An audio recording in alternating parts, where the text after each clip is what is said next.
Hi viewers, welcome in qualified nursing education. आज हम लोग जानेंगे कि फीटल सर्कुलेशन और अडल्ट सर्कुलेशन क्या होता है, इसमें क्या अंतर होता है।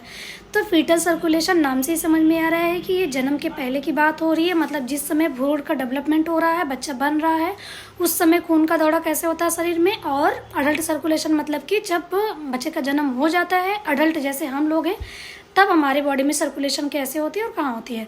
तो फीटल सर्कुलेशन जो है वो प्लेसेंटा में होता है, और जो अडल्ट सर्कुलेशन होता है ये लंग्स में होता है। फीटल सर्कुलेशन को हम प्रीनेटल सर्कुलेशन कहते हैं और अडल्ट सर्कुलेशन को हम पोस्टनेटल सर्कुलेशन कहते हैं। फीटल सर्कुलेशन में होता ये है कि इसमें कुछ एक्स्ट्रा स्ट्रक्चर प्रेजेंट होते हैं, जबकि अडल्ट सर्कुलेशन में ऐसा कोई स्ट्रक्चर प्रेजेंट नहीं होता है, तो उसमें सिस्टमेटिक सर्कुलेशन होता है।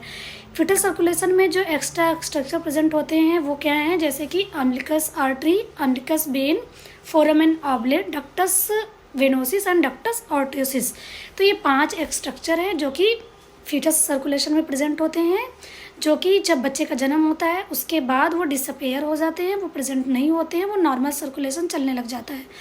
तो फीटल सर्कुलेशन में जो हमारा राइट एट्रियम होता है उसका प्रेशर ज़्यादा होता है, राइट चैम्बर का प्रेशर ज़्यादा होता है और लेफ़्ट का कम होता है। लेकिन अडल्ट सर्कुलेशन में जो लेफ़्ट चैम्बर है उसका प्रेशर ज़्यादा होता है और राइट का कम होता है।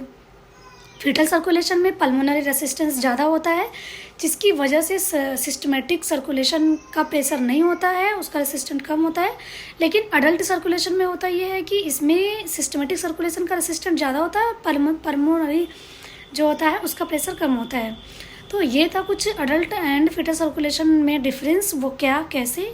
नेक्स्ट पार्ट में हम देखेंगे कि जो एक्स्ट्रा स्ट्रक्चर थे फीटल सर्कुलेशन में, वो उसका फिजियोलॉजिकल और एनाटॉमिकल क्लोजिंग कितना होता है और वो नंबर्स में कितने होते हैं। Thank you.